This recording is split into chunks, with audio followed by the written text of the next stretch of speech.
Today's video is sort of, I guess you could say, a 2022 car collection and a recap. Obviously, I do not have a ton of cars to make a cool long video of my entire car collection, but I do have my 2017 Subaru STI and my 1993 Honda EG hatch.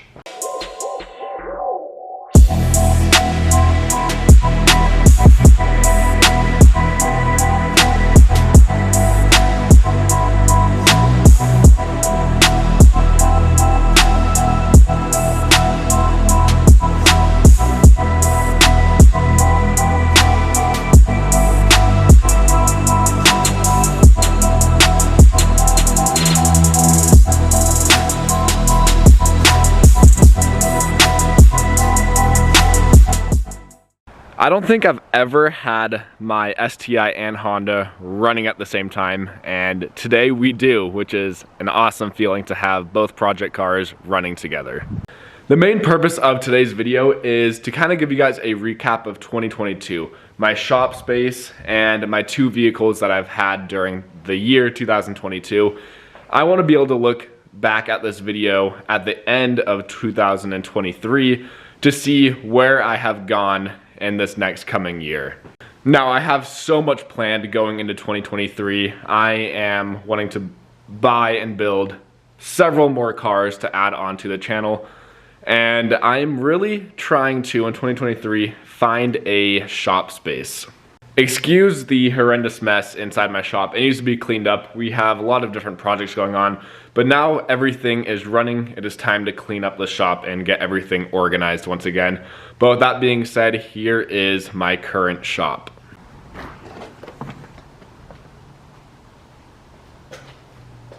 So my shop does have 3 bays. That door is a sliding door, but we have a bay here, and the third bay over there, with lots of space for activities, motor assembly, and all of that good stuff up front. Here's my bay. Here is my best friend Bo's bay with his Evo, and then another friend, Cody, and that's his bay down there. When I first bought this property, we didn't have garage doors in, and very much pain to open them. They were just like pull-up doors. I got some automatic garage doors placed in, and also we had no lighting inside my shop. So earlier this year, we got power out to the shop. Now we have outlets everywhere and the lights. So it makes working in here a million times easier. Surrounding the edges is where Bo has his tool cart. I have some sandblasting, air compressor, abrasive blaster, lots of shelving for random parts and goodies, nuts, bolts is kind of just like the miscellaneous bench here. Here's my main bench with all of my tools, and up here we have like my brake clean, detailing stuff. A lot of like my motor assembly cleaning stuff is up in these shelves.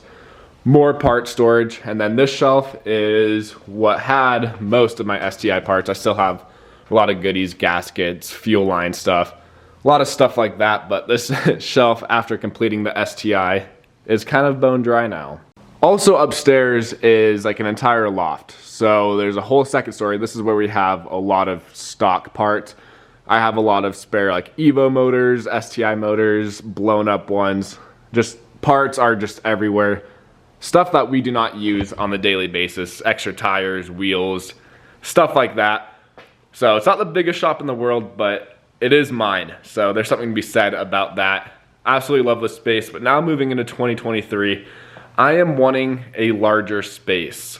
The hard part is because we do have my buddies' cars in here. So there isn't really a whole lot of space for me in my builds. So going into 2023, I'm really actively looking to find a shop space that suits me, and we'll be able to get you guys some great content, especially because I'm wanting a heated shop. I could get this place all insulated, heated, and all of that good stuff. It's a lot of money. Obviously, if I do go ahead and get another shop space, this isn't going anywhere. This is attached to my house. That is one thing I love about this shop. I walk 5 feet, I'm inside my home. But I will still be doing small project stuff here, just the larger stuff will be at the shop in a nice heated open space. Especially because I'm really wanting to get a lift. I think that's the reason I hurt my back, is bending over for hours on end. And then something just tore or whatever. But there is space for a lift in this bay. I just don't like the positioning of it at all to be able to work on cars.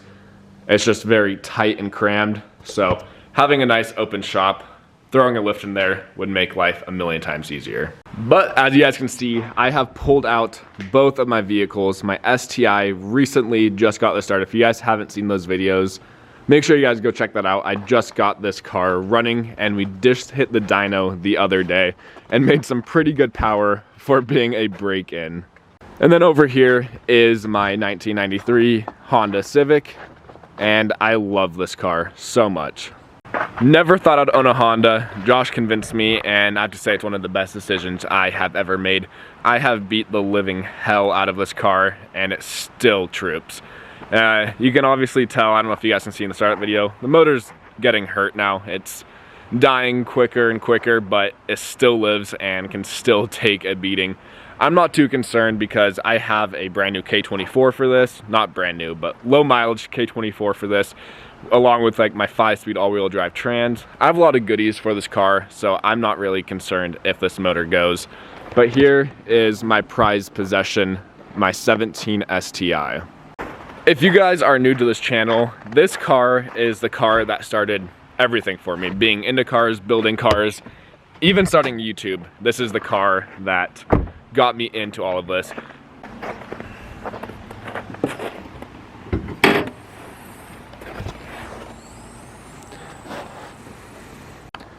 This is the car that has sucked every dollar from me.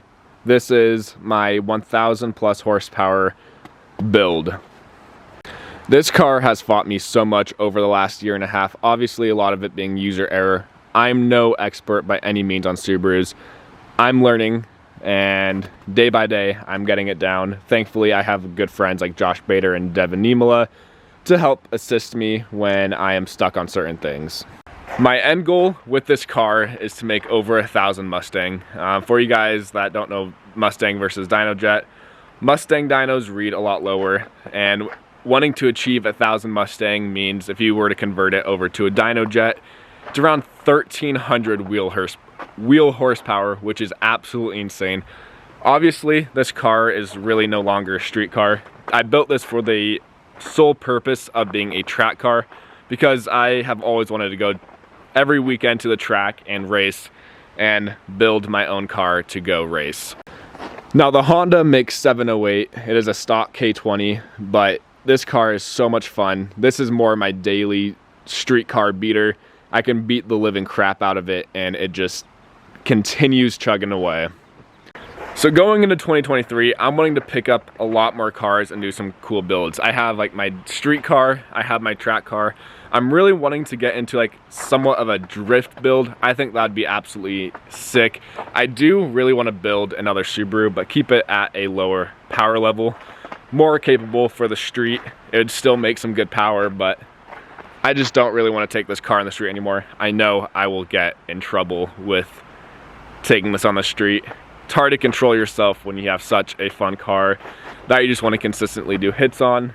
But for you guys that are new to the channel, I'll give you guys a quick rundown of what is currently on the Honda and the STI setup wise. On the Honda, we have a 100% stock bottom end K20 A2. The heads do have springs and retainers with ARP 2000s, but other than that, completely stock cams, stock valves, all of that good stuff. We have a Precision 7675 turbo with a 1320 turbo kit. There's nothing really fancy about this car. Injector wise, I'm running Alpha 2200s. I have a 525 fuel pump and a dash 8 feed and return. Very basic setup, makes great power, but going into 2023, I have lots planned for this car. I did also buy this car wrapped Nardo Gray, so I did just recently wrap it in a KPMF gloss green black iridescent. And then also I did go ahead and pick up some bronze TEs for this car. I think it looks amazing with this green wrap. And then I also got some carbon fiber mirrors for this car. Nothing fancy, but this is my favorite car to drive just because the fact of the indestructible K series. Now my STI is quite a bit more extensive build-wise. Like I mentioned, this is the first car that got me into building Subarus and all of that good stuff. So of course, like everyone's first Subaru, they do all the basic stuff first, which is exactly what I did as well. Just like everyone else, I got some aftermarket taillights, which look a million times better. I always hated the look of the stock taillights. I got a nice carbon fiber gurney flap paired with some carbon fiber wing stabilizers. I think this wing setup is so aggressive and looks amazing.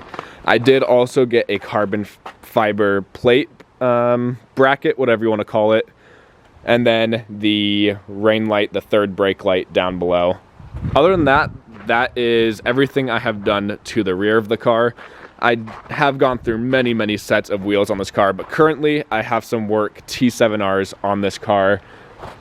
And then I also have some aftermarket headlights. These are Spider. Hate the look of the stock headlights. I like these a lot better. I also got the STI, the OEM Plus lip for this car. I think it's just a great accent piece. I still do need to get this one paint matched. My old one that I got paint matched, I destroyed. So in the future, I do want to paint match that lip. The only other thing exterior wise is I am running air suspension. I know a lot of people are saying I'm crazy for going with this much power on air suspension, but I've yet to ever see it done at this power level, and I want to try it out and see how it is, because I do love the hot boy aspect of this car as well. But I am running the Airlift 3P management system for this car, so it is quite low because I like the show car aspect of this car as well. And then I forgot, I did throw on some window visors. I think it looks cleaner, but other than that, that is the rundown of all the exterior mods that I have done to this car. Now, interior is very basic, not much going on in here at all. I do have a Cobb shift knob. This is my favorite thing I have done interior wise though, and that is going to be this eye-doing head unit. I absolutely love this head unit. Whenever I'm at car shows and I get bored, I just sit in my car and watch YouTube and Netflix and all that good stuff. If I still was able to drive this on the street and do long distance road trips, I know you can like watch Netflix and stuff on here, which makes drives go by a million times easier. But the only other thing is, I guess, this custom air management controller bracket that sits in this cubby. I think it's a very clean look and flows with this car quite well. Other than that, that is all the non-performance parts that I have on this car. Now I'll give you guys a quick rundown of the engine bay, the engine setup, and all that good stuff. I will be making a video shortly here of the full cost breakdown, because I know a lot of people have been asking me if I could do a cost breakdown of this build, but that is not going to be in today's video, but I'm going to be giving you guys just a rundown of what I have going on. So for motor, I have a full BBR Stage X rated for 1,000 plus. So that is a brand new motor I have in here, so I'm still doing break-in. I have a Race Process West intake manifold, custom charge pipes done by Ranch Built alongside with the custom turbo kit, because obviously Subarus do not come stock with their turbos up front. So I have a Ranch Built custom turbo kit with a Precision 6785 42R turbo, which is amazing, and so far I love it. Fueling wise on this car right now is I have a radium hanger, dual hanger with two 450s with my stock hard lines up to the firewall, and then with the dash 6 to my fuel rails. I have ID 2600s, and that sums up my fuel system. Obviously, to break this 1000 Mustang that I am trying to get, this dash 6 is no longer going to be big enough, so I am putting in a full dash 10 fuel system with 525 fuel pumps, which should hopefully get us to that 1000 mark. Other than that, it's all the basic stuff. I am running an Exetti triple disc. Nothing really fancy. I have a Koyo radiator, IAG AOS, a lot of that good stuff that is normally forgotten about, but I have everything like that done. I am running an ETS 4.5 inch front mount. That is also going to be needing to get changed. That is not going to be big enough. Our good friends at Ranch Built will be making me a custom front mount that will flow a lot better and handle the power that we're wanting to throw down at this car. And then now moving on to the YouTube aspect, I have far surpassed my goal I had in mind for the end of 2022. Huge thank you to everyone that watches these videos. I appreciate you guys so much. But ending this year, as to date, filming this video right now, we have 2,413 subscribers, and that is absolutely insane. I did not think I would hit this goal at the end of this year, but I am so happy we did. Videos are doing amazing. So huge shout out to you guys that are watching and supporting this channel. It means the world to me, and I appreciate you guys so much. I cannot wait to look back onto this video at the end of 2023 and see where this channel is and how I've progressed filming YouTube for you guys. Because obviously I am still starting, so I am new to all of this. So there will be a little learning curve, and quality will only continue to go up for you guys, but I'm still learning and I'm bringing you guys along this journey, so I'm very excited to see where 2023 will take us. I hope you guys are excited as I am to continue growing this channel and to do crazier and crazier stuff. Thank you guys so much for watching today's video, and I'll see you guys in 2023.